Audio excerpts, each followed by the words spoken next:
What's up, everybody? Welcome to another episode of Super Gamer Boys. I'm your host, Colonel and Dad, Garrett Morlang, and here in the virtual studio with me is the king of video games and elite tastemaker, Adrian Holmes. What's up, Adrian?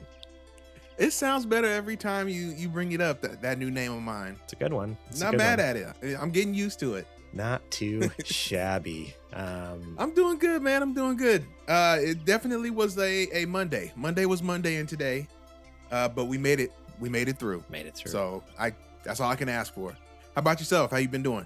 Oh, doing good. Yeah, work was good. I was telling you beforehand, I was like, it was busy, but it was a good busy. Like, it wasn't like I'm so stressed out, I gotta get things done. It was like all right, you know what? At least I got stuff to do. It's keeping me busy. Nothing has like a crazy crunch timeline right now. Well, we're getting towards the end of the month. And for us, in the past, that meant quick, get all of our client work done before the end of the month. Because I do like web design, SEO stuff. But we've changed it this month where we front loaded the month. We got a lot of it done at the beginning of the month. Then we have the rest of the month that kind of like chill. And let me tell you, it's really nice. It's nice to not be like scrambling 2 days before the end of the month. Like, we gotta get 6 clients work. We gotta get 6 clients work done. You know, we're supposed to do 8 hours each for them, and we got 2 days to do it. This is gonna work. Math doesn't work that way. So yeah, it feels good. It feels good. Yeah, just I tell you what, I just can't freaking wait for Final Fantasy VII Rebirth. I hear all the internet goobers are all talking about it. Lucky you get to play your Final Fantasies. I mean, it comes out Thursday, correct? Whatever the 29th is. I think it comes out Thursday, if I'm not mistaken. And if that's the case, depending on what time on Thursday, I really want to stream it. Because that's my stream night. That's a great idea. That's my stream night. Or I guess I need to look at the calendar. If it's one of those deals where it comes out at like 9 p.m. on Thursday, because that's midnight Eastern time. No, it should be 9 p.m. Wednesday. If the release date is the 29th, right, then it'll be 9 p.m. Wednesday. That's what I was thinking, but I don't know. I need to double check. I need to double check exactly what it is. Because if that's the case, then yeah, I'm streaming it Thursday. But if it's something where it's like 9 p.m., I'm not gonna like switch halfway through or start streaming that late. So for the listeners out there, we're on the West Coast. That's why we're saying 9 p.m. and not midnight. West Coast, best coast. Best coast time, baby. So we will, but yeah, otherwise I'll do it Friday, but I'm pretty sure it's going to be available. Yeah, I think it's the Wednesday night thing.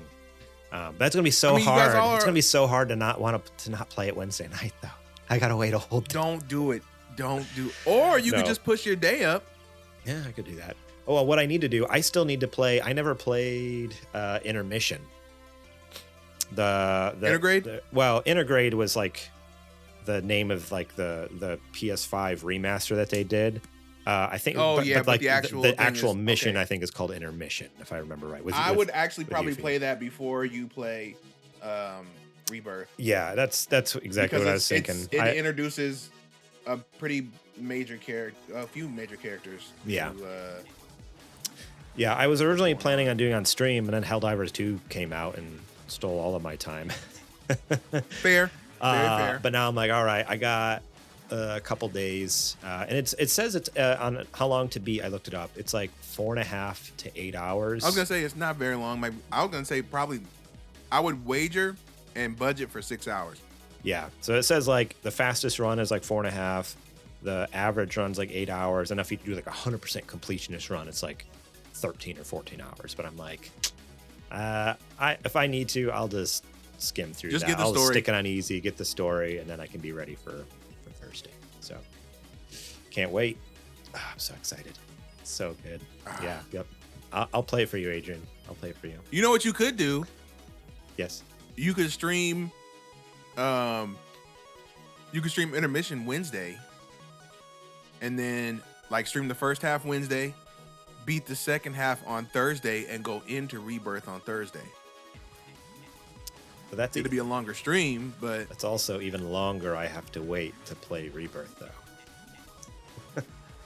Well, I mean, I don't know what to tell you. You're gonna have to wait either way, unless you want to do it. I'll have to look at my calendar and see if I can do a Wednesday night stream, because there's other. I know for a fact there's other things that are happening, and it just depends on if my wife is willing to deal with those things or not. Because she's also busy. She has a life too. That's fair. And so do my kids. They got things going on. So the life of being a parent is, my time is not my own. I'm okay. I'm doing all right over here. Yeah. It's being parents great though. It's great. I didn't say it wasn't. I said I'm happy for you. I'm just clarifying my statement. I'm happy over here. My time is not my own, but that doesn't mean I don't enjoy it. Hey, that's all we can ask for. Yeah. All right. Well, let's get into this show here before people start yelling at us. Thank you so much for not listening to me right now, because I'm on the wrong part of the show notes. I was reading. I was totally I did the Ron Burgundy thing where I was just like reading the script. I'm like, that's not where we're at. Let's go ahead and wrap it up. All right, we're wrapping up the show. Good night, guys. See you later. Today, we're going to be talking about Helldivers 2 incredible success, what was announced at the Nintendo Direct, and Sega's update on the Crazy Taxi Reboot. But first, let's give a quick shout out to our Patreon producers, Bumple Smash, Kajoma01, and our Super Gamer sponsors, Julie Bates, Mama Mare, and Carrie. If you want to be awesome just like those folks, stay tuned for this Patreon. I did it again. I am so out of it. You want me to drive it? I think I need you to drive it. That was like an old ad. So here's the other thing that happened. Usually when I copy the template from just the previous week's show notes, but for some reason with this one, I copied the template from like an older version. So it, like the wording on things are funny. I don't know why I did that. I just wasn't paying attention on Google Docs this week and used the wrong template. So if you want to be awesome, all that running around after your kids you've been doing. If you want to be awesome just like those folks, head over to patreon.com/supergamerboys, where you can support us starting at just $1. That's right, $1 each month. You get episodes early and ad-free, such as this show, and our Patreon exclusive Super Later Boys, which episode 5 is out, came out last week, 2 weeks ago, 2 Fridays ago, I think it was. And it was very, very fun, featuring a very special guest, Connor McCabe and Eddie Martin, and talking about some old PC games, which, by the way, Adrian's been streaming Clue Finders. He did it last week. You can check that VOD out on Twitch and YouTube. And I believe this Tuesday you said you're going to do it again. Is that right? Yes. I finished the first half of the game. I got the first half of the key to get to Mathra, and now I'm going to get the other half. You see, everybody's talking about this Final Fantasy garbage that they're going to be playing here on this coming week. I'm playing the real gamers game. Yeah. Okay. Clue Finders. I'm using my brains. All right. So yeah, stay tuned for that, I guess, Tuesday night at twitch.tv/thesupergamerboys and youtube.com/supergamerboys. But yeah, we'll talk more about our Patreon later, patreon.com/supergamerboys. If you're interested in it, stay tuned or just go check it out because it's rocks. Shout out to Jack, Sriracha, Yate, and DJ Trooz for allowing us to use their music on the show. Tonight, you'll be hearing some fine melodies that came from our good friend DJ Trooz. So enjoy, and if you love them, go check him out. Links to his stuff will be in the description for Apple Music and Spotify. He's available everywhere. Go check him out. Show him some love. All right. Well, it's time to check the mail. All right. Well, as you guys have probably guessed, unfortunately, Super GamerBot did not get to voice the recent Nintendo Direct. They were very upset about that. And yeah, it's tough. They needed some personal time to kind of get over it. They really thought this was going to be their big break. You know, and we've just been kind of reassuring them, hey, well, you always got a place here with us. You know, they took it really hard. So, you know, they're kicking it. Shoot a message out into the Discord. Let them know they're here. We care about them. We love them regardless. Yep. And hopefully they'll be back next week with some more questions for us. I mean, based off the pics they sent, they're kicking on a beach in Cancun right now. So what a way to mourn missing out on that opportunity. I mean, everybody bounces back in different ways. I wish I had cash like that. Come on, Super GamerBot. Quite the career Super GamerBot has to afford a trip like that. All right, this first question comes to us from Sir Prince-a-Lot, and he asks, what would you be good at if you had to roll dice D&D style for everything you do in normal everyday life? I feel like Adrian would have advantages with charisma and be bardish. And Garrett would get bonuses to tinkering and be more like an artificer. Am I wrong? I definitely have to agree with yours. I think you have just a certain personality where you could just say things to anyone and like convince them of anything or get away with it. Just like help smooth situations over. You're a very calm person as well, like soothing person. So I feel like that whole idea of like having a high charisma role, being able to like not only convince people, but just like calm a situation down. If you're in trouble, you're like, all right, come on. Like let's talk about guys, it. Come on. It's me. Out. What are we doing? Yeah. Everyone loves Adrian. Imagine that though. Hang on. I just want to like back up a bit to the premise of the question. Imagine like every time you go to do something in real life, you gotta like pull this D. You gotta roll for pull it. Pull this D20 out of your pocket, and it's like, all right, please. You gotta imagine. Oh, you've been holding it all day. You really gotta take a leak. You gotta roll for initiative. What if you roll and miss? You're done. Rolled a hit and then you miss. You're like, dang it! You peeing yourself. You didn't roll enough. Well, do you pee yourself or you pee on the floor? You just like totally miss the urinal. Like, dang it! Or you hit and then it's like roll for damage. You roll really high and it's just like this fire hose. How gross is this? All over the bathroom. Oh, I mean, it got real gross real fast there. Yeah, or even just like basic. How terrifying would that be? Because that's another thing, like in D&D. Like, all right, what's your proficiency with like vehicles or like whatever transportation of some sort? So imagine you get in your car and you roll. Like, how good is my vehicle handling today? No, you got to roll it to start. I rolled a critical failure. I rolled a 1. All right. You try to turn your key. Not turn it over. You got to roll again. No. Or like the car starts, but then like you're just driving the whole time. You're paranoid because you're like, I got a 1. When's the accident happening? When's the freaking meteor gonna come out of the sky and strike down the van? Oh man, yeah, absolutely terrifying. I think that's pretty accurate with me as well. Like tinkering and being an artificer. I don't know. I do like to tinker, but I feel like being an artificer class kind of gives the idea that like I'm good at the tinkering. I do tinkering and I do fix things, but it doesn't necessarily mean it's the right way or good.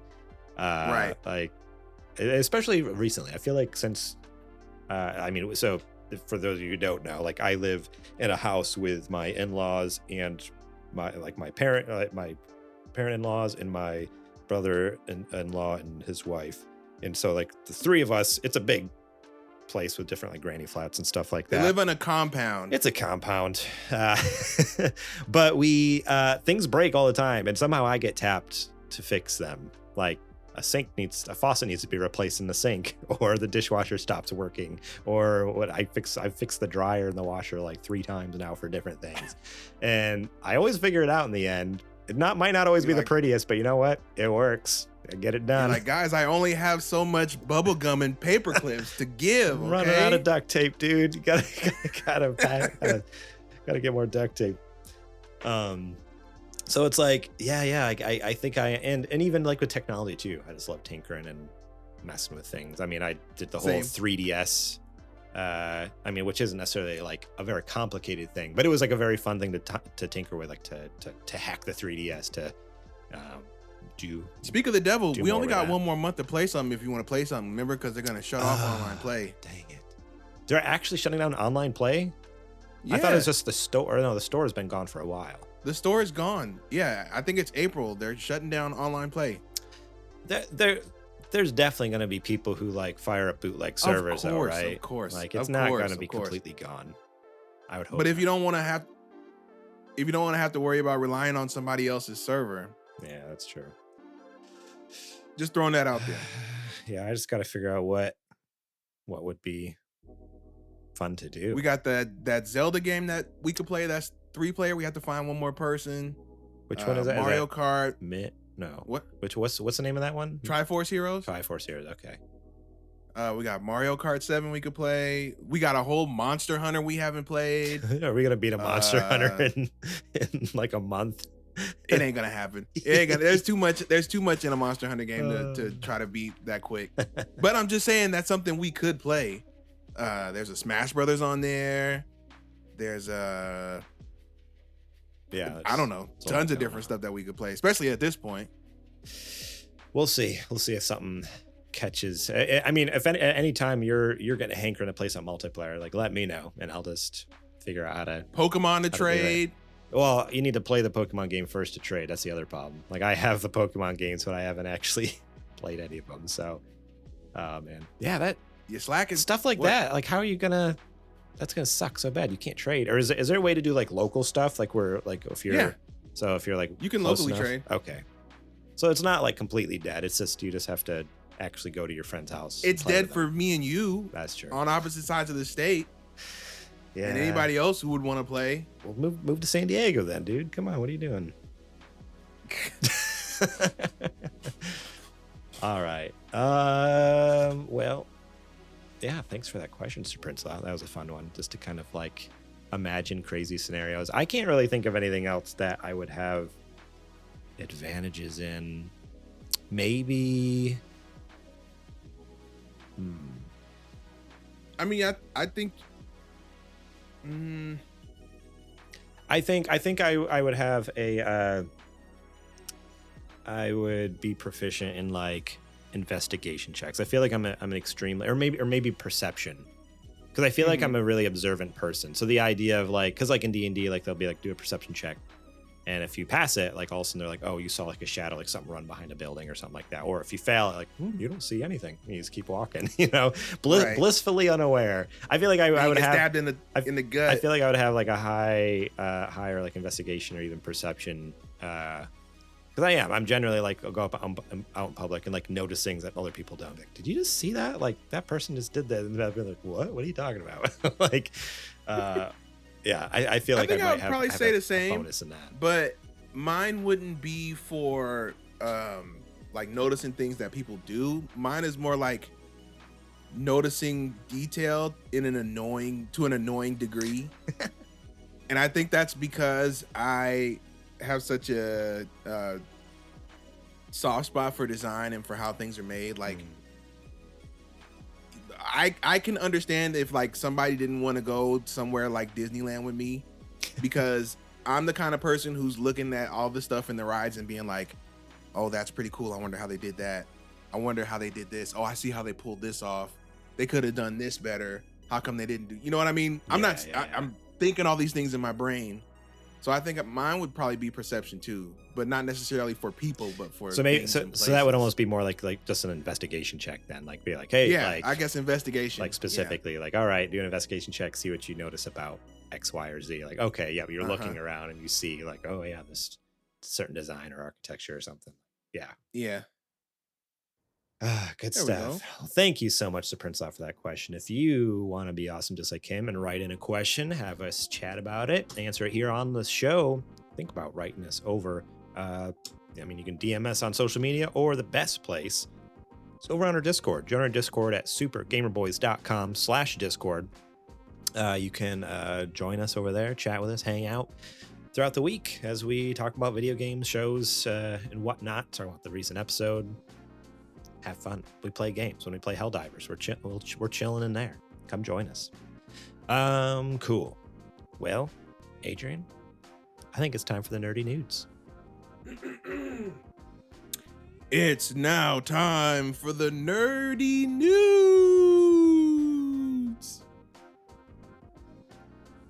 Alrighty then. I need to remember to press this button. Boop. Yep, there we go. We should be up and running. All right. This first news story comes to us from Eurogamer. Helldivers 2-player cap boosted again, this time to 800,000.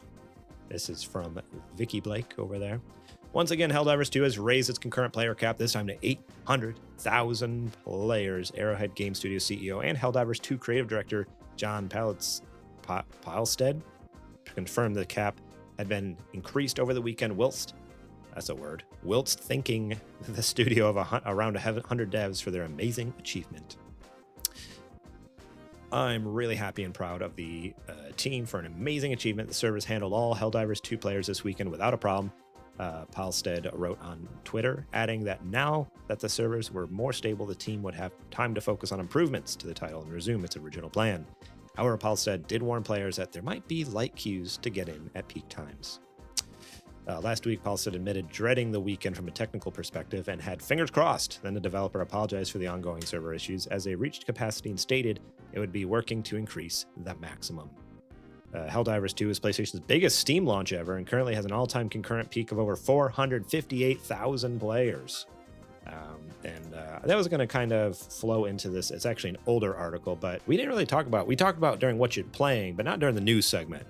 This is another Eurogamer article here. Helldivers 2 continues to dominate Steam, beating GTA 5 and Destiny 2 all-time player peaks by Tom Phillips over there.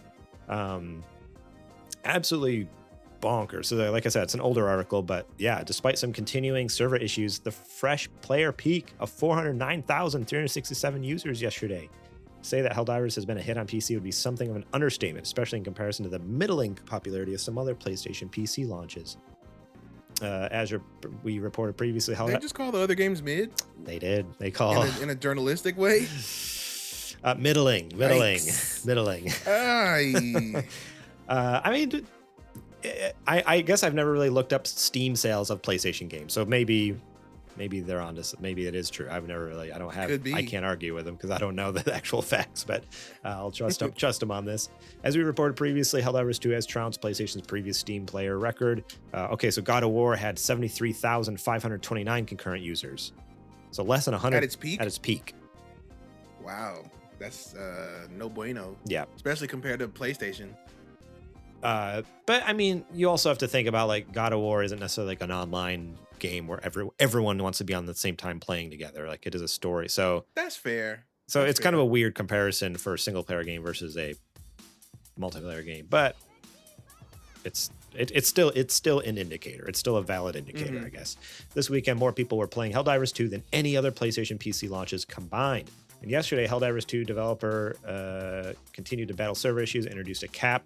So that was something else that happened this past week. They added the cap. And let me tell you, that changed everything. Because one of the first times we tried to play, Dan was stuck waiting for the server for like 45 minutes or something 45 minutes, yes. And I stuck. I waited for like 50 minutes, but I logged in earlier in the day. It was before they put the 15-minute cap on there. So I logged in like at like 4 o'clock, right before I was ready to clock out for work. I started it up on another monitor and just let it sit.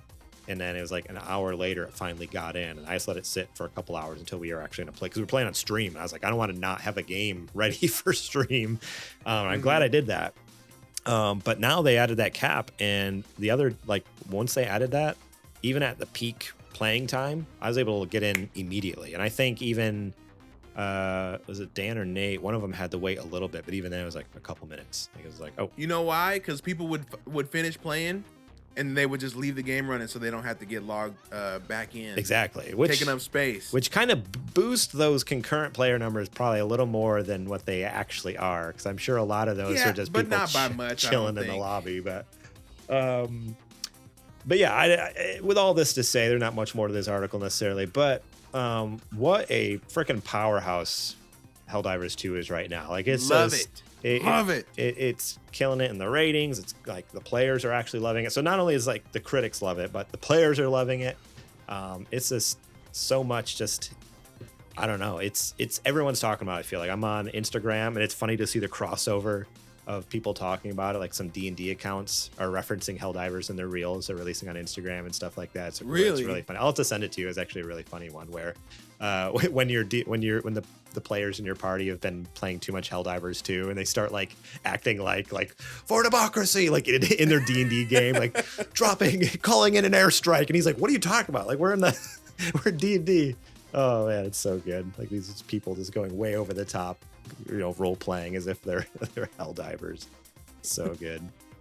For democracy. But I guess so. I wanted to ask you this because you had a little more experience with like the original one. Mm-hmm.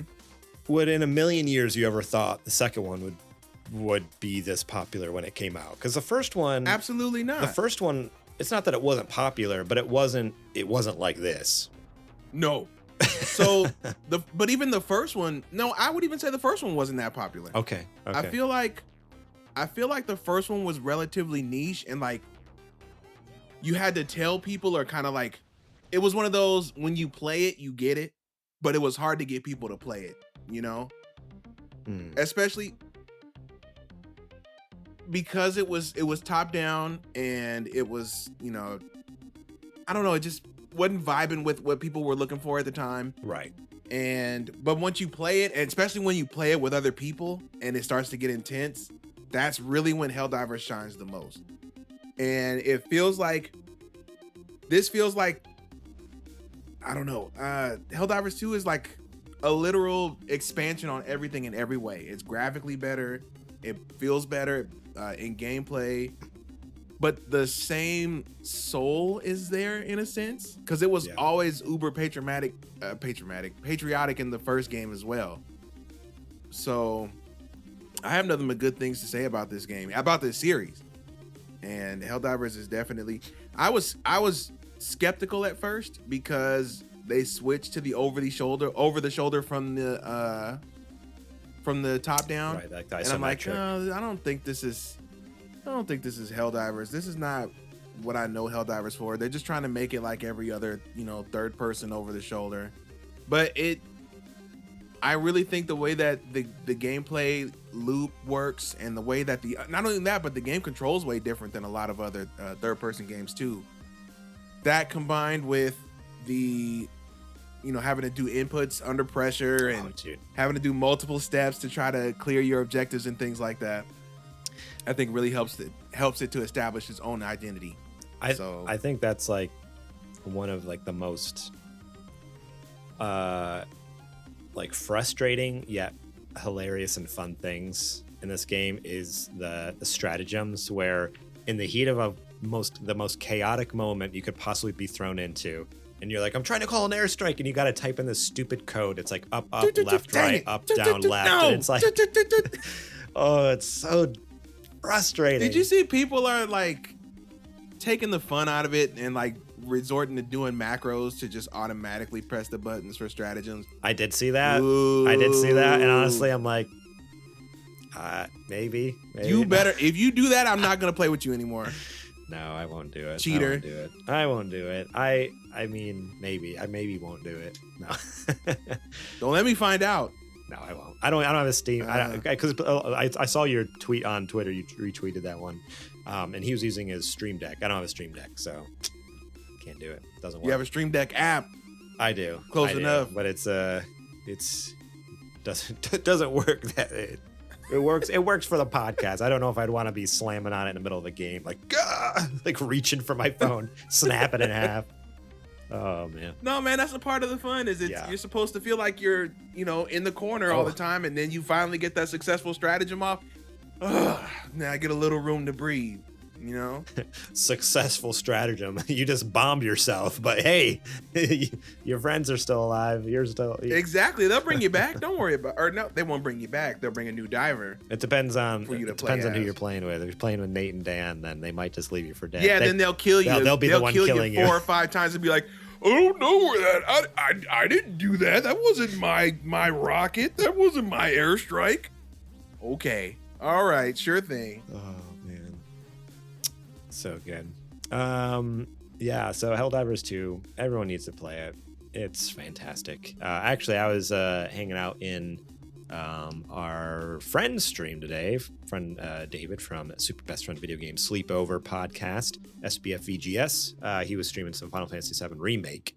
It was funny.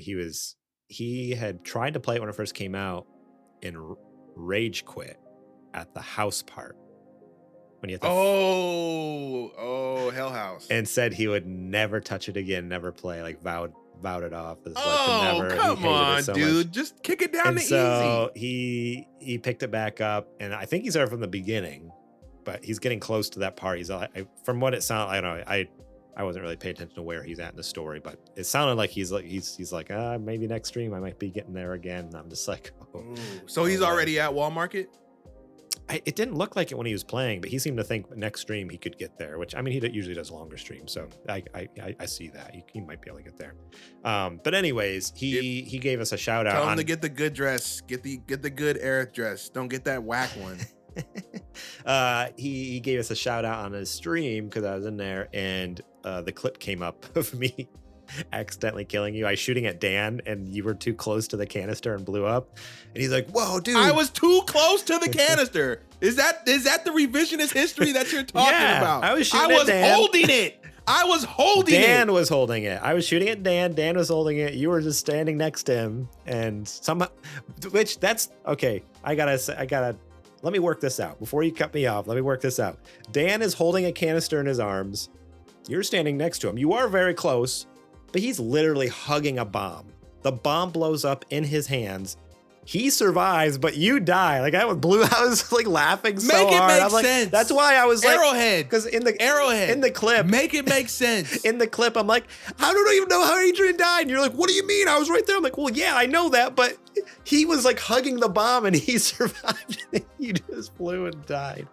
Oh, you shouldn't have even been asking that question. Why were you shooting at us in the first place? He dared me. We should be asking. He looked at me. Didn't. He looked you at just me. wanted to do it. You just wanted to see what would happen. He looked at me and said, bet you won't. And I was like, all right, bet.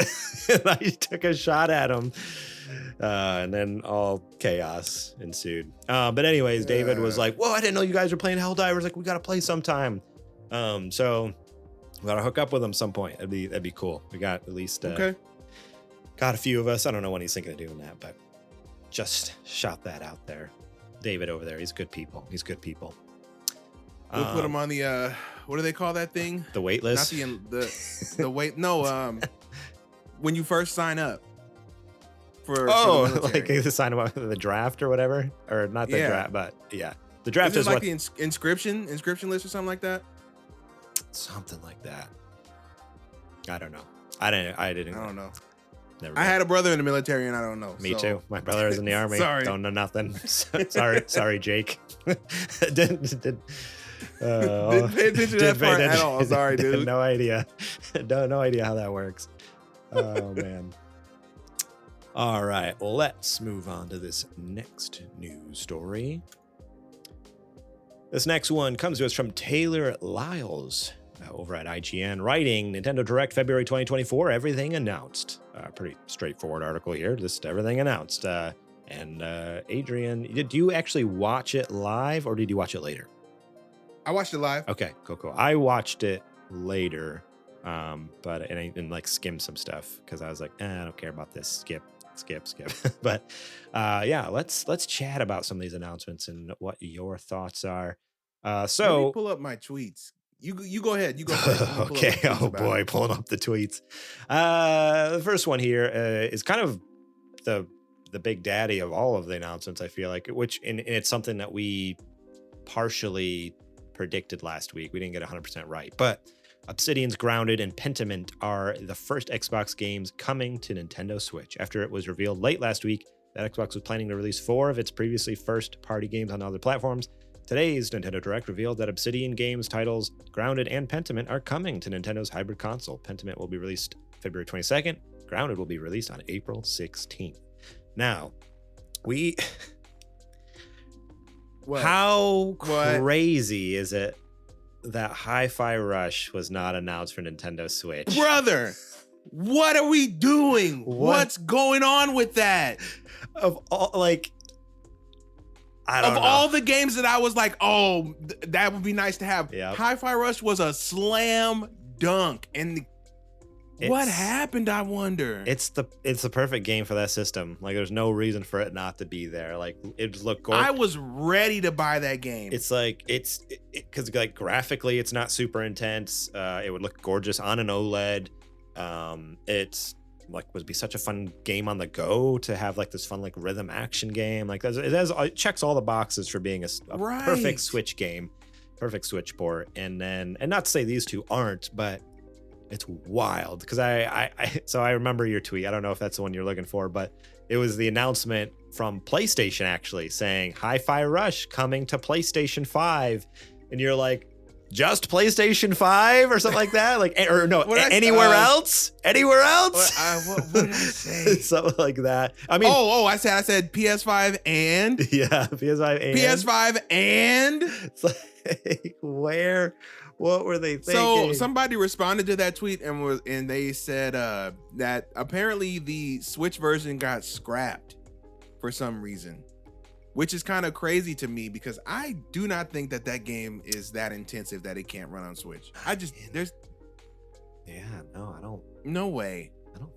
I don't think so, but I don't know. I do. And I don't think it'd make a big enough splash for them to hold it back an entire year and put it on whatever the next system is. Okay. Okay. I just found this article. I just did a quick Google search of Hi-Fi Rush Nintendo Switch. And this article came up. I don't know how I missed this. From Eurogamer, written by Tom Phillips. Hi-Fi Rush will launch on Nintendo Switch 2. This is a... Hang on, let me... I don't think...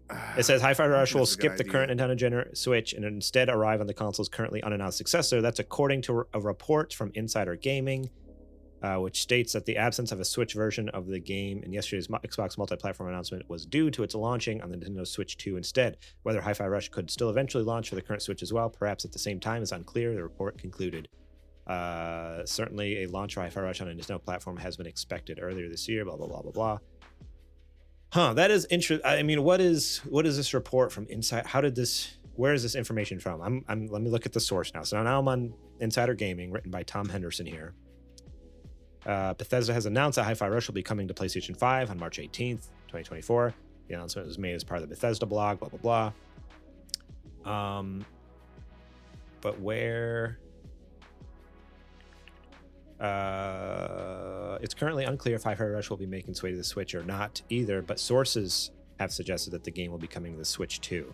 So these anonymous sources, apparently. So I just wanted to double check before we go spreading this stuff. So at this point, it's anonymous sources, I guess, are saying that's coming to Switch too. So even that's not even for sure, but what a wild choice. If that is the case, why?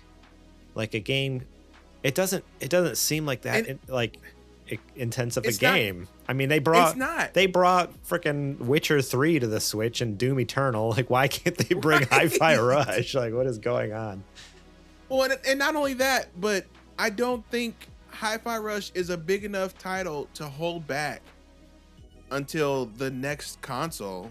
Like, this is not going to be a premier, launch lineup gangbusters game, I don't think.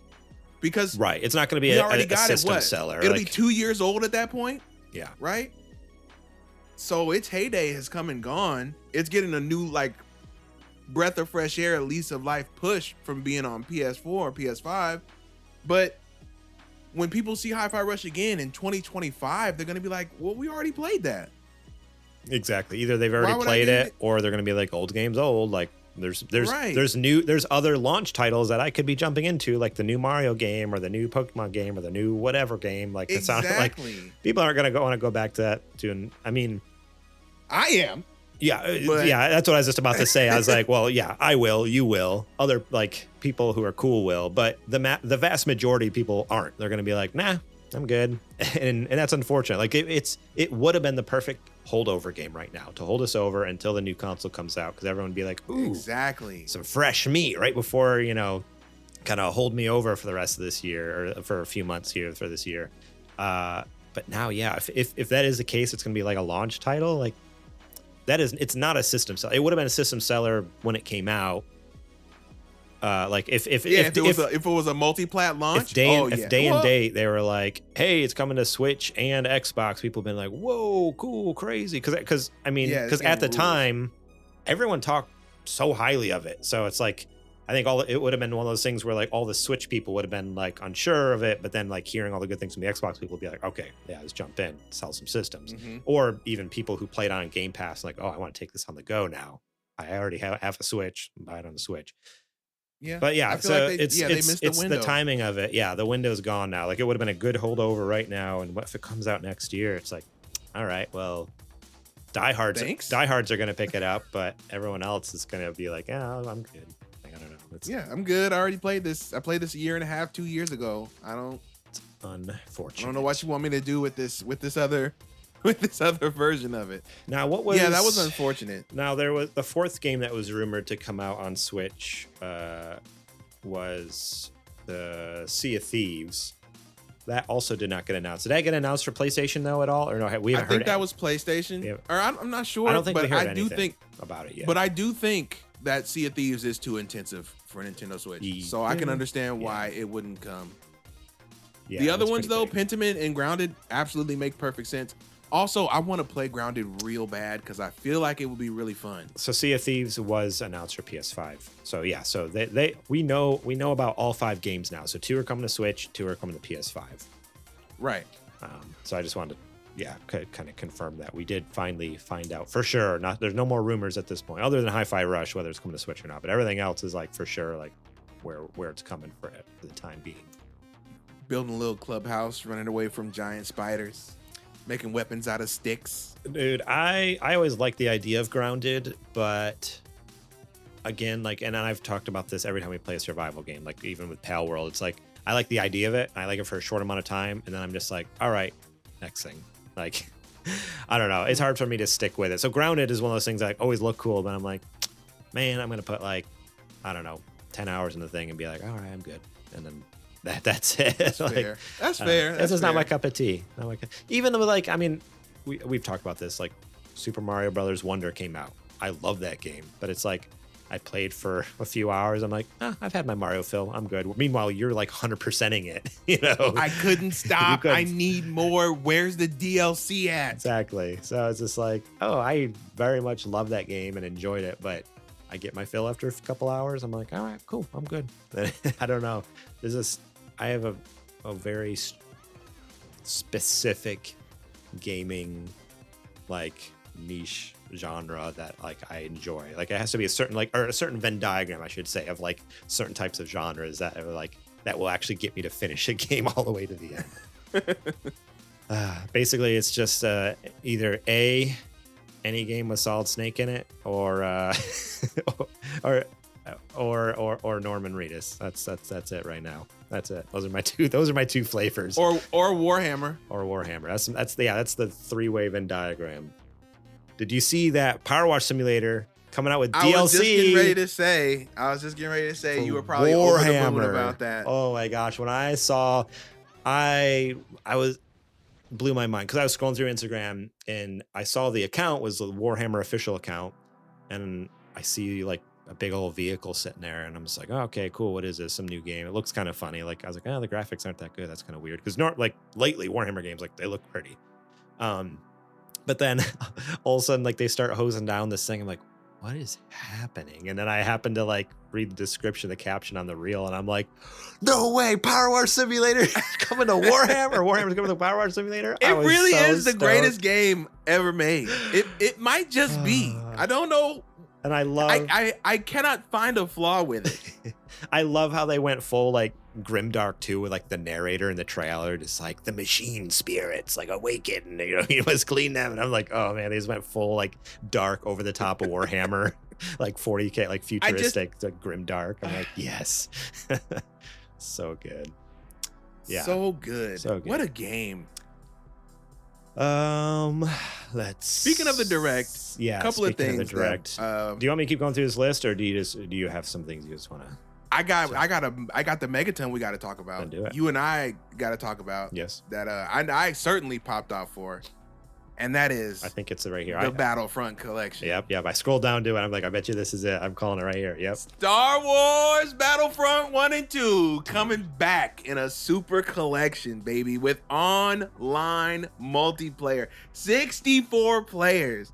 And all the DLC with the extra heroes for Battlefront 2. Let's freaking go, man. That's the best way they could have done it, like putting them both in the same package. Because I mean, it's been like a haha joke kind of thing for years. Like, oh, they need to bring back the old Battlefront, like just remaster that. And for them to not only like remaster Battlefront, but like it's not just one or the other. Like it's not like, I don't know. This is like one of the few times where it's like, because it could have just been the weird cash grabby thing with EA where they're like, release them separately. They're like, nah, put them together, one big beautiful package, and it's like, Yes, thank you. Yes, so this is exactly what I wanted. Yep, man. So yeah, Spire Media is back at it with another re-release of beloved classic Star Wars games as the studio announced the Star Wars Battlefront Classic Collection today. As the name implies, Star Wars Battlefront Classic Collection is a compilation of the first 2 Star Wars Battlefront games alongside bundling the 2 games. It includes new content, including maps and characters. One of the new characters includes Jedi Kit. Isn't it supposed to be Kit Fisto? They spelled it wrong. It says Kit Fisto. It says or Fisto. It says Fisto. They spelled it wrong. They spelled it. While Jabba's Palace, I can't read. Jabba's Palace is among one of the new maps. A new mode called Hero Assault will also be available. Star Wars Battlefront Classic Collection is coming out March 14th for Nintendo Switch, plus PC, PlayStation, and Xbox. I wonder if it'll have crossplay. Day 1 buy. Imagine crossplay with like 60 some players in a match. Like, is this chaos? Moving at 2 frames a second. Absolute chaos. The server lag. Yeah, those poor Switch players playing against the PC players. I'm going to do my best, okay? I'm going to do my best. I am buying that on Switch. You better believe it. Battlefront anywhere, anytime? Yes, sir. Yes, please. Man. Oh, man. I'm so stoked for that. It's like, it's so far out of like left field. Like, that was the last thing on my Nintendo Direct bingo card. Absolutely. Is that getting announced there of all things. Oh man, I can't believe they did it, but they did.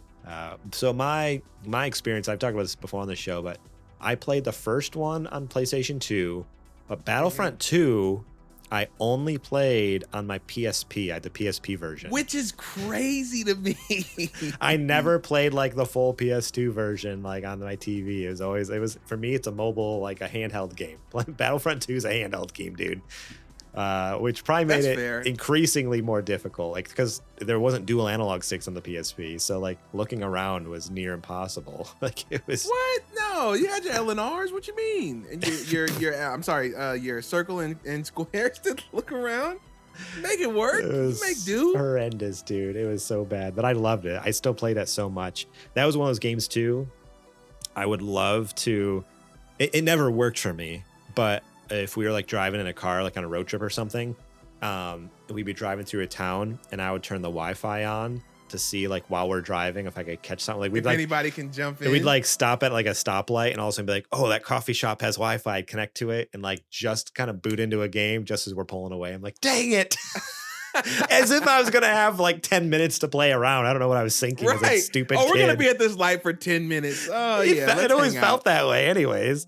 Oh man. Dude, that reminds me of the Nintendo DS days when you would they all had the PictoChat software and you could like turn it on and let people just join in the PictoChat room. Oh, and you'd be on that's sketchy, dude. You'd be on a no, because it was okay. Articles like to talk about creepy old people, you know, going into PictoChat, but you couldn't really do anything with that. It was just drawing weirdo pictures, right? But you would like be on road trips, and of course, you know, you leave your PictoChat on, and in hopes that you know going down the freeway, somebody in a else. passing car, yeah. Right? You know, you jot down a quick doodle and send it off. That's because awesome. the only people are going to be able to do that are other kids because their parents are driving. So there's not going to be any creepy people. There's no creepy people on the freeways. Confirmed by Adrian. Right. The freeways are safe. If you're looking for a creep-free zone, just go to the freeway. Well, this is 2005, 2006 confirmed. I don't know about today. Yeah, now they have the self-driving car, so all the creepers are on the freeway. Bingo. Can't do it today. Cannot do it. Different today. world. It's not safe. Not safe on the roads. Creepers everywhere. Oh man, so good. Yeah, I'm so excited for that. Yes. Apparently one more Megaton. A new Super Monkey Ball game was announced. Oh, another Megaton? Oh, let me guess. Okay, I got it up on the screen. Give it to me. I think I know what it is. Disney has made the magnificent decision to revive the Epic Mickey series. A series that got the short end of the stick. Disney cut and ran because they didn't see $1 trillion from the game in 10 minutes. Right. Just like Square Enix does their games. I adore the Epic Mickey series because it is the first time that not only have they really let Mickey Mouse, be a mischievous scamp and, you know, just let him be the character that he was envisioned to be, not the corporate mascot. Even his design, Mickey Mouse character. Yeah, even his design too in it, which I never played the original Epic Mickey, but I know you've talked about it a ton. But then seeing this trailer, I was like, oh, like even the design of him, it's not like the Mickey Mouse Playhouse Mickey or the mascot Mickey. It's like classic Mickey. Like it's like him, like with just like, I don't know. It just the design of his eyes and his face features, like it's a very different Mickey Mouse than what you normally would think of as Mickey or whatever. So I was like, oh, okay, that's kind of cool. Like it is a different character in a sense. Yeah. So I absolutely love this. It was announced in the direct as coming to Switch, but it is coming to everything, I believe. And then for the bigger consoles, it's going to be up-res. It's going to be 60 frames a second. Dude. Apparently, a lot of the animation work has been redone. All of the cinematics have been redone. Well, from the ground up, it seems like a 1-for-1. So it sounds like it's not just a what was I going to say? It's not just an up-resed version. It's not just an up-res. Yeah, it's actual remake. Like it says here, there's going to be there's new skills for Mickey to take advantage of. Like they're adding new features to the game even, which is cool. Like that's so cool. Man. So the deal was, this was, from what I remember, because it's been a while, this was always supposed to be a trilogy. That's what Warren Spector was, working on doing with Disney, but Disney got cold feet after the second one didn't do as well as the first one. Okay. So what I'm hoping is that this gets its deserved props, and then maybe they'll do the same for 2. And if that works, then maybe they'll bring Warren back and do the third one and close it out. Dude. Hopefully. Because these games are awesome. And I love that Disney took a chance and they perceive it as it burned them, but they didn't understand how the return on investment for games works. They're thinking it's just another business venture, but this is not a movie, an animated movie or a theme park or a restaurant or some other kind of company venture that they normally do. So this was uncharted territory for them at the time. Yeah, they've licensed out some games before. They've maybe taken a stab at publishing here and there, but video game actually funding development is a different beast. So yeah, fingers crossed. Please, if you didn't back in the day, give this game a try. I look, this is coming from Mr. Good Taste himself, okay? I know a good game when I see one. I've played this game. It is a good game. Give it a fair shake, okay? I mean, it looks good just from the trailer. Like I was watching it, I'm like, this does look fun. It looks like a fun platformer. Yes. And I like how it even I don't know, like I never played the original. I remember the box art. Like that's all I remember is like seeing it on the shelf at EB Games or whatever, GameStop.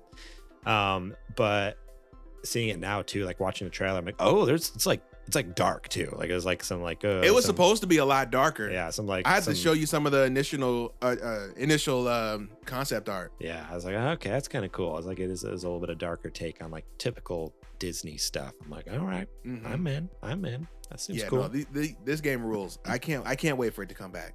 I just got to decide what I want to get it on. Right. Do you get it on Switch so you can take it to go, or do you get it on something else so you can play it in like that 60 FPS, like high res version? The pretty mode. Or the compromise is, and it's not even a compromise because it's the best of both worlds.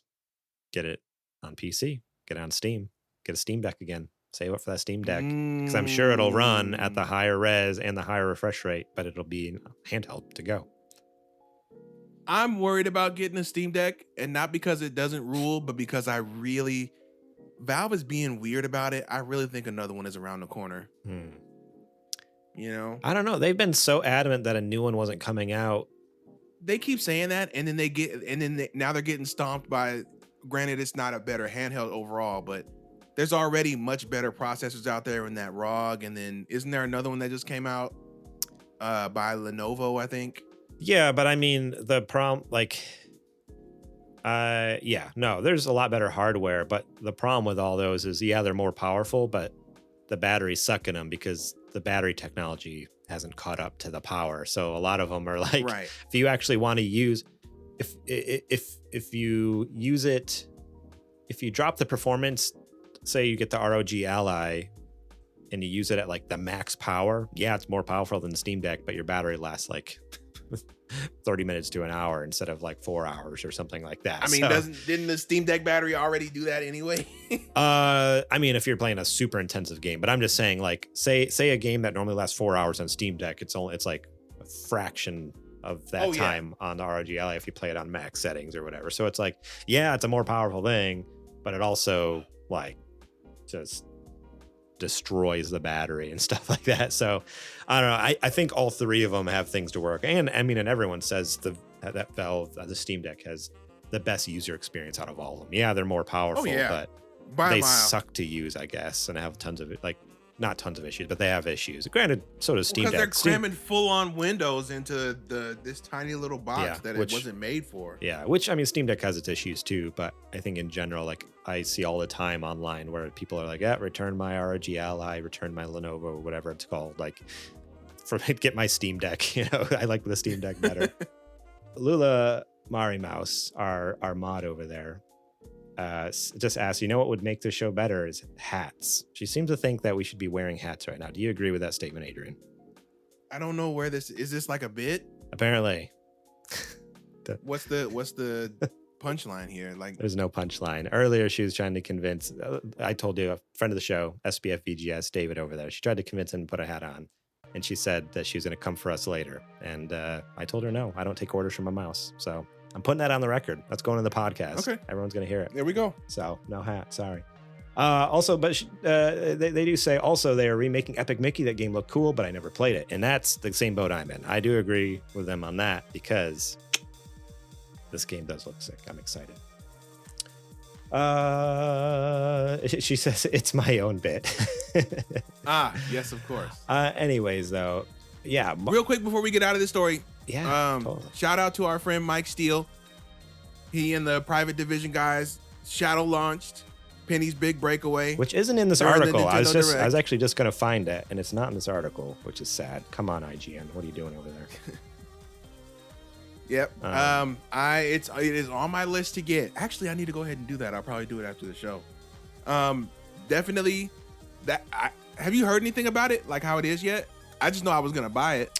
It looked sick, and it was a Sonic Mania team. I haven't heard anything about it. I through one of the we're registered to be able to. We're registered through a site to apply to get codes for stuff, and I applied to get a code. Haven't heard back. Why don't we just ask Mike? What? Why don't we just ask Mike? I mean, yeah, we can ask Mike. Be like, hey, hook us up, dude. Right. Hook us up. What's going on here? Because I don't want to like use people we know, right? This feels weird. Well, to be like, hey, but like he knows we have a show where we talk about games. That's true. So I was trying to go through the proper channels, but you're right. Maybe we could just reach out to Mike and be like, hey, dude, if they decline us, or just be like, hey, can you go talk? Can you go talk to the person? Look, we did it the right way. We're not hearing from them. Help us out. Can you talk to the code person for us, please? For some reason, it's not listed on IGN here, so shame on them. But yeah, that game looks great. Something I do want to mention, though, that was kind of set the internet ablaze a little bit, is that Mother 3 is coming to Nintendo Switch Online, but only in Japan. Don't get me started. In the Japanese version of today's Nintendo Direct, the company revealed that Mother 3, one of the most desirable Japanese RPGs in gaming history, is making its way to Nintendo Switch Online. Again, this only premiered during the Japanese version of today's Nintendo Direct, meaning Nintendo Switch Online users based in Japan will only have access to Mother 3 when it hits the service. So no North America. For years, Nintendo fans based in the West have asked Nintendo to localize Mother 3, with many resorting to unofficial means to access it. Pirated. Even series creator Shigesato Itoi, did I say that right? Probably not. Said last year. Yeah, that was pretty good, actually. Said last year that he would love for people in the US to play Mother 3. And I actually even saw a tweet. Someone tweeted him on the day when they announced on the day of the Direct. And I think he said, it's not up to me, it's up to Nintendo. Talk with them. So even he wants to like release it here, and his hands are tied. He can't do anything about it. So there's that. I just figured we'd end on a sad note that we can't play Mother 3. Take matters into your own hands. Oh, dude, you got the GBA cart. Take matters, and if they're not gonna do it, You do it. Is that Take matters into your own hands. Is that- It's a repro. okay? So it is in English. Yes, it is the famed tomato translation that is probably going to be better than anything Nintendo puts out. Okay, this is the last final straw. Okay, if they're not going to give it to us, take it. Play it on whatever you need to play it on. Okay. I mean, Tired of this. I've been working on learning Japanese, so once I finish, I'll translate it. I'll localize it for you. Oh yeah, huh? You could. We'll see. But yeah, no, this sucks. Yeah, It's cool I that don't get Japan that. got it, but so the big hubbub is, oh, Nintendo is they're very concerned about being a family-friendly company, which kind of went out the door when they made Switch, because the Switch wasn't really marketed for kids when it first came out. But Mother 3 deals with a lot of heavy subjects, with kind of like death and you know, kind of self-harm and depression. Okay. And there's some there's some alluding to substance use and you know, kind of dealing with gender roles and sexuality lightly. So kind of. it's just a game about like real life, and Life. yeah, Nintendo's like, we're all about Can't being have we're, that. we're all about being whimsical over here. Right. Life is great. But mind you, all of this is wrapped up in a whimsical package. But they're so scared to actually put it out over here because I guess they think they're gonna get like, I don't know, like weirdo backlash. But at the same time, they'll make a they'll put out a Xenoblade where one of the main character has like a ginormous chest I know. that yeah, bounces around when It's- she runs. it's Like, all what are we the- doing? all the anime games where all the boobies and butts are hanging out, and it's like They're that's hanging fine. way out. That's fine. And don't get me wrong, I don't have a problem with it, but it just let's doesn't not- make sense when it's like we're scared to put this out, but here you go. It's like, wait, right. you either commit What to are we the doing? you commit to are the you bit. in or are you out? You commit to the bit or you don't. Like, yeah, exactly. Are you in? Or You got games about people going to war. Advance Wars is about people going to war, and so is Fire Emblem. What are you talking about? What are we even talking about?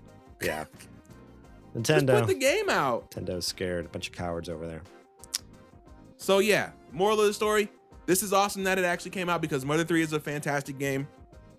But at the same time, if you live in anywhere else but Japan, you're never gonna play this game officially. I mean, so just find whatever means you can to play it. you can have a Japanese account in America. You can make and have it on your Switch, but it's going to be in Japanese. I was gonna say the game's gonna be in gotta learn- Japanese. still- So unless you know Japanese, there's no point. Still have to learn Japanese to play it.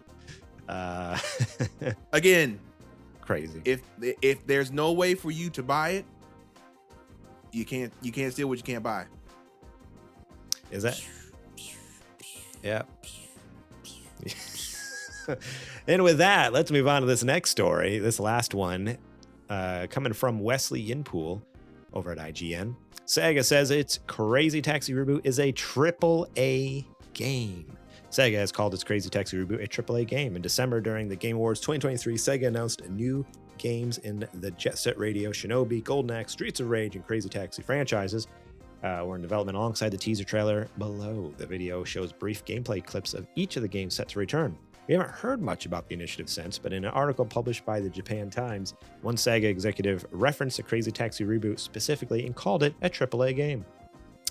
Takeya Sagawa, who runs Sega's support studio in Sapporo, said, "We're responsible for titles such as Phantasy Star Online 2, New Genesis, and Hatsune Miku Colorful Stage. In cooperation with the bases in Tokyo and overseas, we are also participating in the development of AAA titles, including Crazy Taxi. At present, we don't have any titles developed independently by the studio, but we intend to do so in the future. Crazy Taxi is a driving game series that first appeared in the arcades in 1999 before ports on consoles such as the Dreamcast saw it enjoy popularity in the home. You play a taxi driver who Classic. speeds through the city to deliver passengers to their destinations, performing stunts to earn points along the way. The Crazy Taxi Reboot is one of the first games coming out as part of Sega's bid to revive its legacy franchises, although the company has yet to announce a release window or in which form the games will launch. But Sagawa calling Crazy Taxi a AAA game, perhaps fans can expect something more significant than just a modest return for one of the most beloved arcade games. Adrian, with the most experience with Crazy Taxi on this show right now, how does that make you feel? The arcade game gone AAA. It terrifies me. This was never the vision for Crazy Taxi. I don't know what they're doing with this, and it makes me nervous. Crazy Taxi was fun because it was a short, round-based arcade game. Whether it was at the arcade or it was at home on a Dreamcast, it was fun because it was simple, but it was just enough challenge that you wanted to keep trying to get better and better and better. I don't know if they're going to try to add like a story mode onto it or an open world onto it or whatever to try to make it AAA. I do not think that is what Crazy Taxi. And when I say I don't think that is what it's for, I don't mean that it's bad that it's simple. I mean that's its strength. Is its simplicity. Right. So that that makes me so nervous. Because you're going to get away from what makes Crazy Taxi fun. Because if I have to speed 15 minutes to get to the next level because it's an open world game, I'm going to be pissed. So, or unless it's like a nice, tight, small open world. So here's what popped in my head. I just had this vision come to me while you were talking. Imagine it's a world. Imagine a world. That for some reason I'm imagining this like world in like the 80s or something, like Vice City basically, and you do control a character and you don't like leave your car at all, like you just stay in the car. But think like 80s Vice City, or like what was that game, Driver, and you just drive around the world and pick up mission. Like it all takes place in your car, but there's more to the world than just being like, oh, a generic city. It's like, oh, I think adding more characters and like some sort of storylines and stuff like that, where you're going from point A to point B, and I guess in the idea of thinking like basing it off Vice City, like that's not a huge world, like you can drive across that map fairly quickly, and so like having something that where it's like a simple, not too crazy large world, but it's like rich with a lot of character and a lot of feeling to it. Like it's not just like a, again, generic city, because that's my experience with Crazy Taxi, and I could be totally wrong. The few times I played it, it's always just like, oh, we're just in a X city, whatever it is, and just looks like kind of like a generic New York City or something like that, in my few experiences with it. So I don't know, I just feel like they could kind of build out a story where it's almost like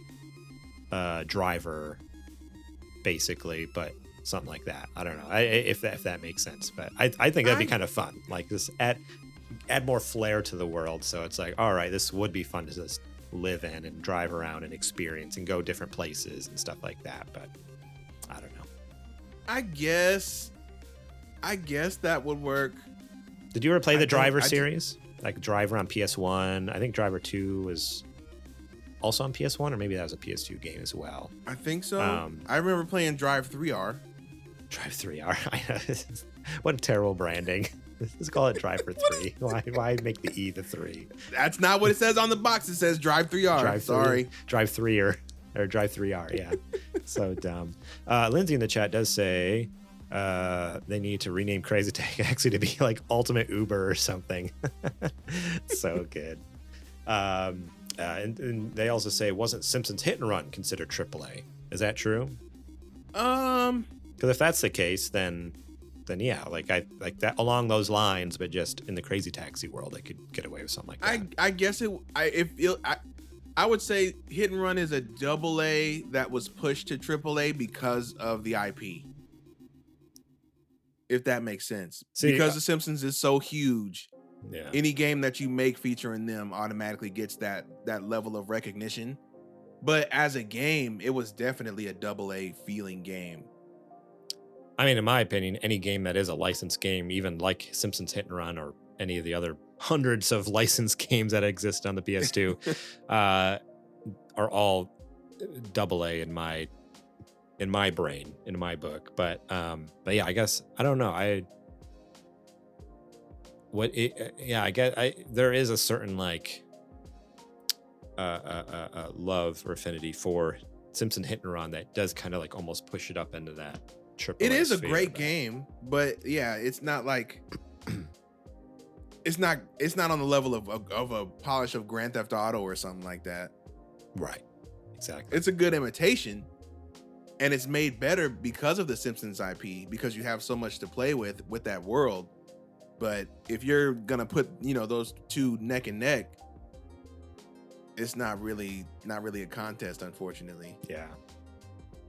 Not too much, but yeah, we'll have to wait and see what they mean by this. Hopefully we hear, because this is supposed to be the first of all the reboots that are coming out. It's supposed to be the first one they release. It'd be cool if we got something soon, like the end of this year. Yeah. You know, that'd be sweet. Like imagine if it came out as like a holiday release or something, fall release this year. The start of the super game. Exactly. But we'll have to wait and see. So stay tuned here for those updates, because we'll definitely be talking about it.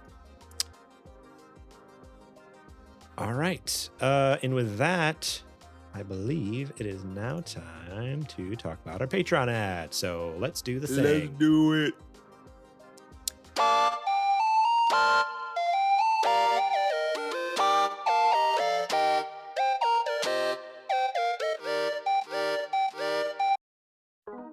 All right, this is the part of the show where I tell you to go over to patreon.com/supergamerboys and support us over there, starting at just $1 a month. That's right, $1. You get episodes early and ad-free, such as this show, and Super Later Boys, which is up to episode 5 now. We got 5 episodes out. You can go listen to exclusively on our Patreon, nowhere else.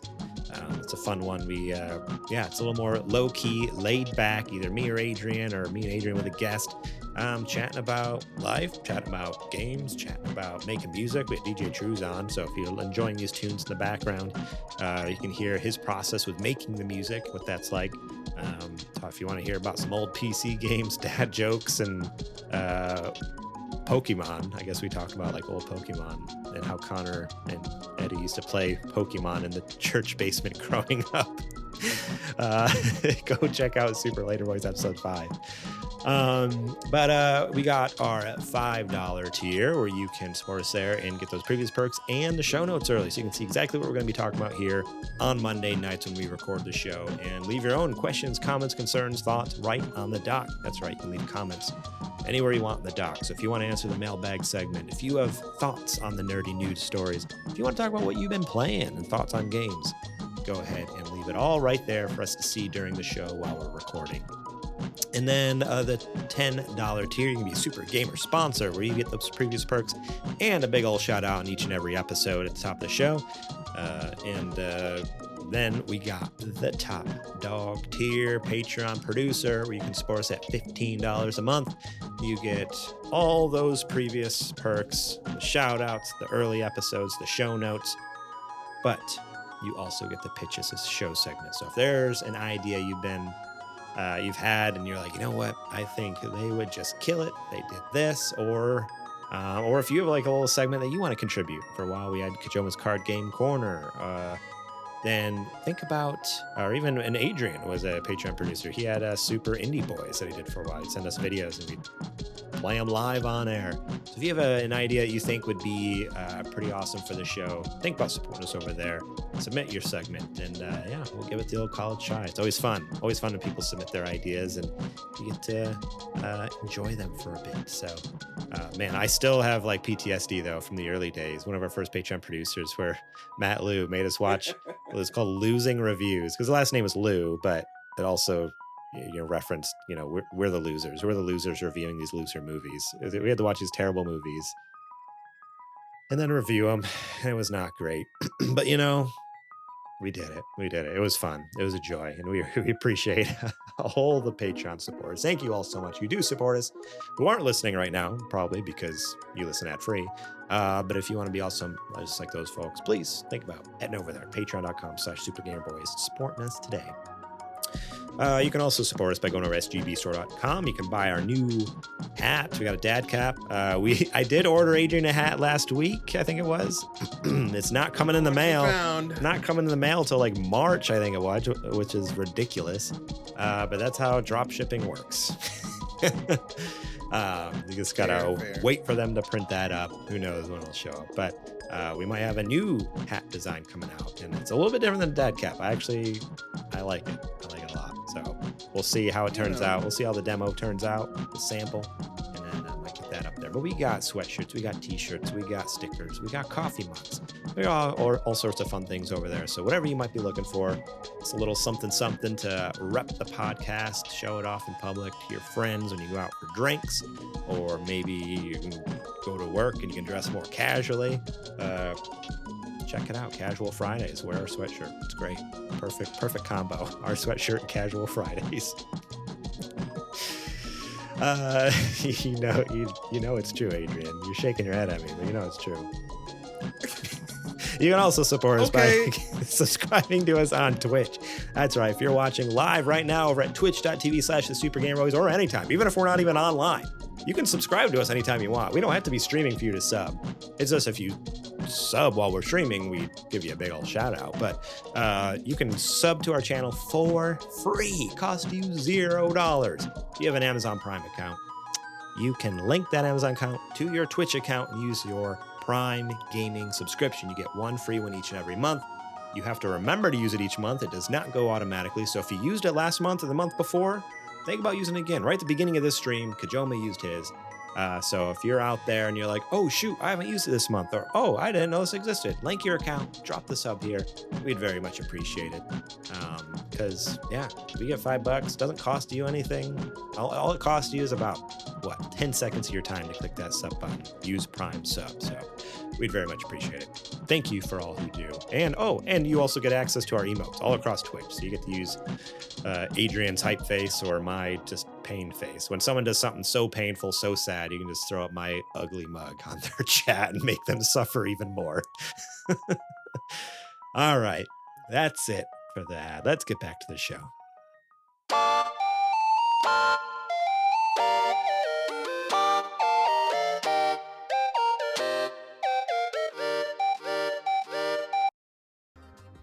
All right, Adrian, we are back. It's now time for me to ask you the most important question of the year.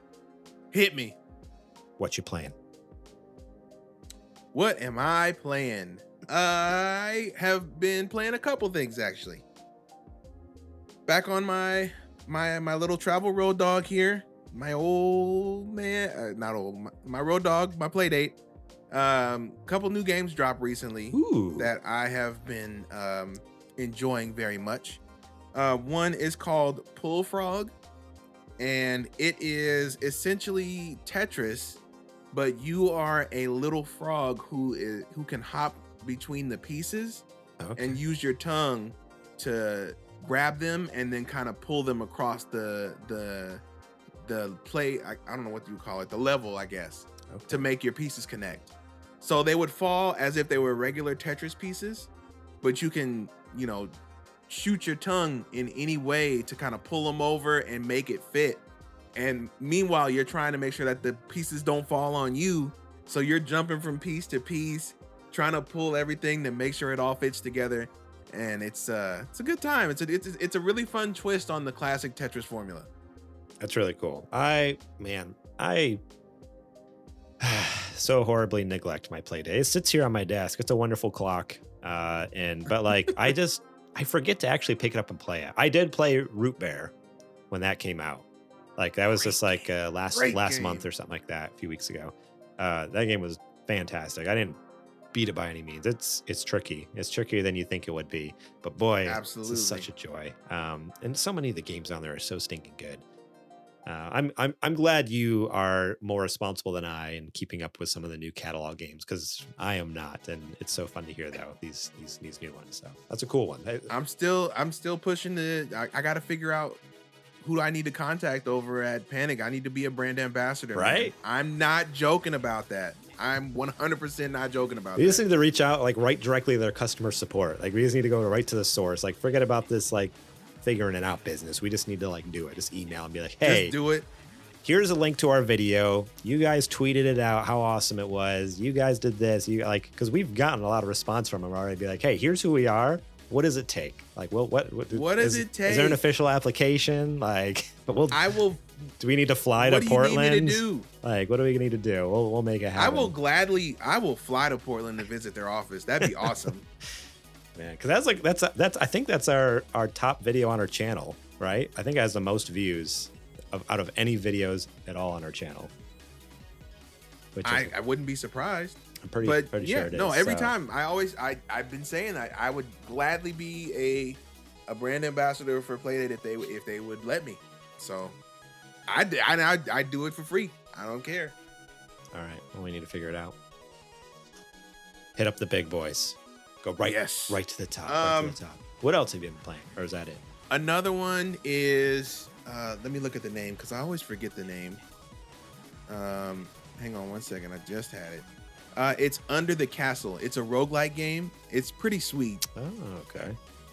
It's so you go through different dungeons under they said the name, under a castle, and you fight enemies and you pick up items and you get to use them as you go along. You actually run into like people who have been captured and set them free. There's like little various quests that you can do within the dungeons to kind of, extend your playtime in your session. Okay. It's pretty cool. You get different weapons and stuff like that, and health potions and whatnot to help you. It's your classic adventure rogue game, but the art and the music are so good in it. I don't know how they pulled off half the stuff that they do. It really looks like a Super Nintendo game, which is crazy because the system's only 1 bit, but somehow they make it work. It's pretty sick. And apparently there's a boss at the end of the game, but I don't know if I'll ever reach it because that's one thing I do love about or appreciate about the play date is you're so limited in, like, there's so many limitations on the system as far as like the display. It's like it's an e-ink display, right? It's technically like kind of sort of. It's more akin to a game. It's more akin to how the Game Boy screen works, but it's actually good. Yeah, it's like I guess that's true. It's like a good version, like a high def version of a Game Boy screen, basically. And like it has like a pretty basic speaker in it. Like there's just so many things like stacked against it. But man, people figure out how to just thrive even in those limitations. From like you were talking about the music, just like I feel like every game I played on there has like a banger soundtrack. The graphics are either just like they really figure out how to do this.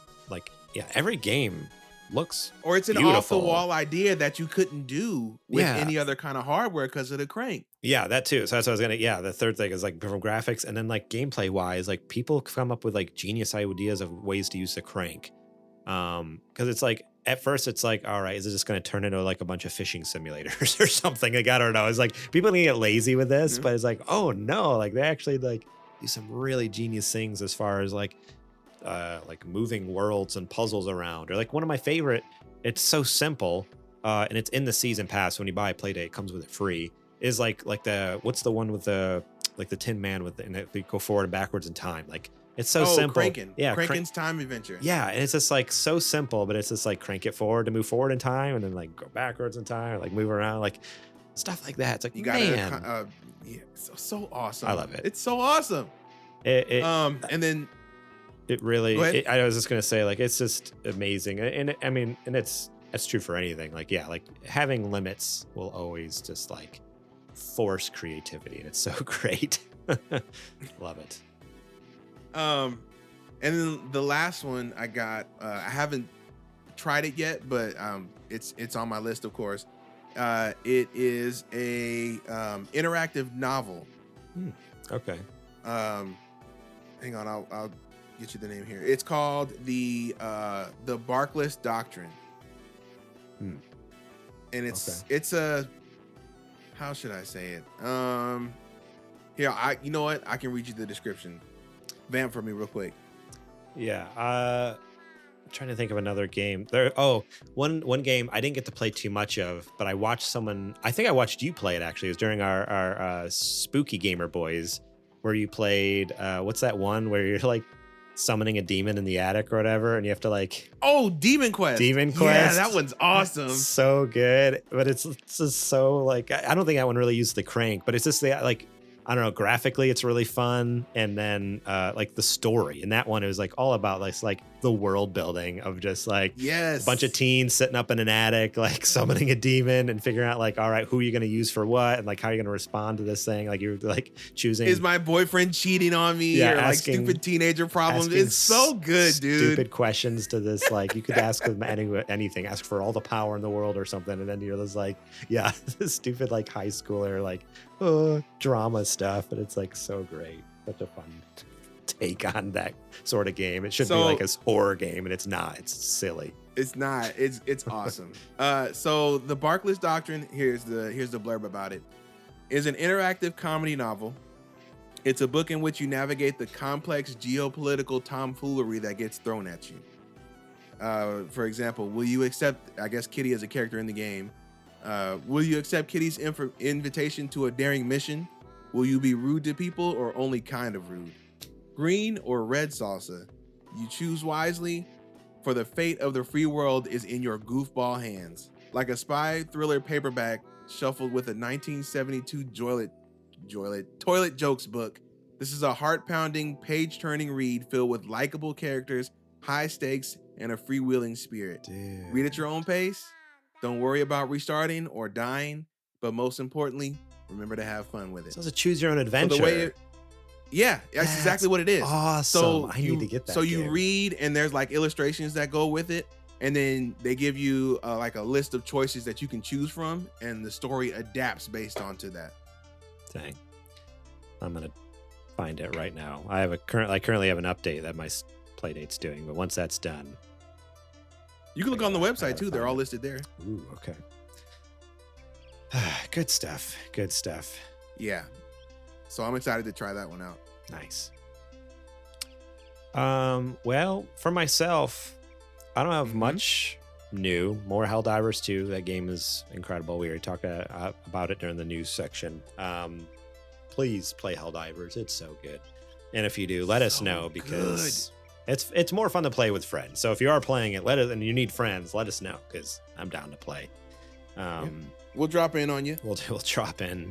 We'll probably kill you a couple times. We'll drop directly on your head and kill you.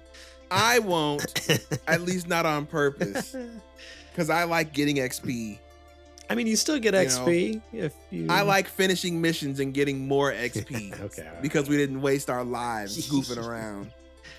I also started playing Half-Life 2. I was playing it on stream, but it got to the point where I'm like, I kind of need to finish it, because we're going to be talking about it on the Super NPC radio show. And I know Final Fantasy VII Rebirth is coming out, and I'm like, that's probably going to take up a lot of stream time. So nothing else matters after that comes out. Yeah, I need to start just playing Half-Life 2 on my own. So I started playing the Steam Deck, and I was streaming it. Obviously, I was playing on my PC, and it looks great, runs great, fun, all this stuff.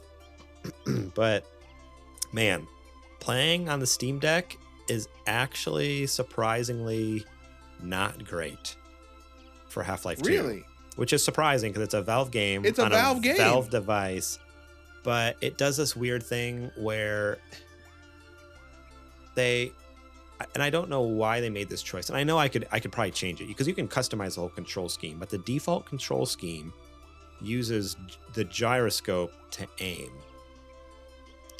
So like you have to like you're tilting your Steam Deck around to like look. I mean, you can use the analog stick too, but so here's the weird thing. The gyroscope isn't active by default. So if you just turn your Steam Deck around, it doesn't move. What it utilizes though, and I didn't realize the Steam Deck had this, but it must have like a capacitive button built in, or like a touchpad built into the thumbsticks. So if you rest your thumb on the thumbstick, then the gyro kicks in. So did you know the Steam Deck even had that feature? I did, because of Left 4 Dead. I tried Left 4 Dead on it, but okay. Yeah, so that's basically so anyways though, like, so I put my right thumb on the right thumbstick and try to look around, and if I happen to like move a little bit, I'll be shooting, and all of a sudden maybe I just like, itching my elbow or something like that, and all of a sudden my gun's like like shaking. I'm like, no, it's like, stay straight. Like, why are you aiming all over? It drives me crazy. So yeah, the controls are just a little janky on without. Can you switch it to use the mouse pad? I probably could, but that's the thing. Like, you'd think you'd think the defaults would be fairly like intuitive, but they're not. Like that, like they're kind of forcing me to have to go in and customize all the controls and stuff. It's just annoying. I'm just like, why would they do that? Like, just that comes with the territory when you try to satisfy every control style, right? Like, you got touchscreen, you got gyroscope, you got the touch pads, you got controls, you got, and that's the thing. I feel like they're actually trying to. That's the problem with the control scheme. It's trying to cover all of them in one, and it's like, no, just pick one. Just pick a basic, standard analog stick style. Like, I think even in its description, it even says like, oh, like based off of the Xbox and PlayStation from the orange box or whatever. It's just like, but it's not, because it has gyro. Like, why does it have gyro added? What is this? Maybe PS3, because PS3 had gyro, but it's not even remotely the same. No. So, which orange box was on PS3? It was on PS3 and 360. So yeah. Like that makes sense. But yeah, it was weird. I don't like it. And I mean, I'm getting used to it. And because I don't want to, it's like, I don't want to take the time to have to fix this. Like so I've been just trying to figure it out and get used to it. And it's my only gripe. Otherwise, Half-Life 2's actually been amazing, especially compared to Half-Life 1. Half-Life 1, there's a lot, and I talked about it on the episode that we did last year with Super NPC Radio. I respect the game because it did so much for what we had. Like it innovated so much that we have today in first-person shooters. Mm-hmm. But boy, was it rough to play because it's an old game, 1998, 1997 shooter game, not great. But this game, holy smokes! I think this game came out in like 2004 or something. If I remember right. And Half-Life 2, yes. Orange Box was like 2007, but the original, when it originally came out on PC, I think it was like 2004. And boy, it's amazing what like 5-6 years does for video games. Like, this game feels and looks, and the story progression, like the level design, everything is so great. I'm going to talk more about it on the Super NPC Radio. When that goes live, I'll let you guys all know so you can hear, because it'll be me, Connor's hosting. Please do. And our friends Kristen and Michael Hearn all going to be over there. It's going to be a good one. So that's a pretty stacked deck right there. Yeah, I mean, at least with those three, I'm just like the jester thrown in, like, oh, look at me, I pretend to do a podcast. Meanwhile, these guys are a bunch of cool people, but learned doctors over there. Yeah, exactly, a bunch of professionals. But it's a good time. But yeah. Oh, by the way, Lindsay in the chat says, I wrote an article about the easiest ways to accidentally kill teammates in Helldivers. Of course. I need to check that out. So that way. No, you don't. No, you don't. I have some homework to do after the show. So maybe we should. I like to win. Please don't do that. Let's wrap the show up so I can do a little homework for the next time we play Helldivers. All right. Thank you all so much for listening. We appreciate each and every one of you who tune in here each and every week on YouTube, on Twitch, on podcast services, in our Discord, on social media, sharing our stuff. You guys are all awesome. You guys are the real MVPs in my eyes. Mm-hmm. Without you guys, people wouldn't find us. People wouldn't care. So we appreciate the shares, the likes on social media, yeah, again, it's been cool to see so much growth just in 2 months of 2024. We have had more growth in the last 2 months, or these first 2 months of 2024, than we did the entirety of 2023. And that feels so good. So we're hoping to keep this train rolling, and hopefully it just keeps getting bigger and bigger. So thank you. And if you really love our stuff, want to help us make cool things, think about heading over to patreon.com/supergamerboys, where you can support us over there, starting at just $1 a month. And that helps, again, kind of keep the lights on, keeps the production stuff going on the backside of the show, as well as purchase games that we play on stream and in the shows. So think about supporting us over there on Patreon. sgbstore.com. You can also get some sweet merch with our logos and designs on hats and shirts. Think about checking that out. I try to keep the prices fairly reasonable. Obviously, we got to cover the cost of materials, but I do my best to make it not too outrageous. So think about going over there and get some cool merch. And what I mean by that is we only make like a couple bucks off of each thing. So that's how cheap I try to keep it for you guys. Because it's like, I want people to actually buy the merch, right? Like, I'm fine. Like, making money is cool, but also imagine like if a bunch I'm not trying to get a $30 markup off you guys. Imagine if a bunch of people are just running around wearing our shirts. That's even cooler to me than making a ton of money off it. They're making exactly. Lindsay, hang on. Lindsay has an update. Article will post Wednesday. So the post is not out. So that's a sneak preview for all you. Scoop. No, we got the inside scoops. I'm kidding. We're kidding. It's a joke. I mean, this episode doesn't go out till Wednesday either. So by this time, yeah, the article will be out and everyone will be like, oh, I'm going to go check it out now. Very, very good. All right. You can find us. Oh, wait. Shout out to Jack Sriracha, Yate, and DJ Trooz for allowing us to use their music on the show. Remember, we're listening to DJ Trooz tonight. If you like his stuff, find the links in the show description on YouTube and podcast app. Links are there for Spotify and Apple Music.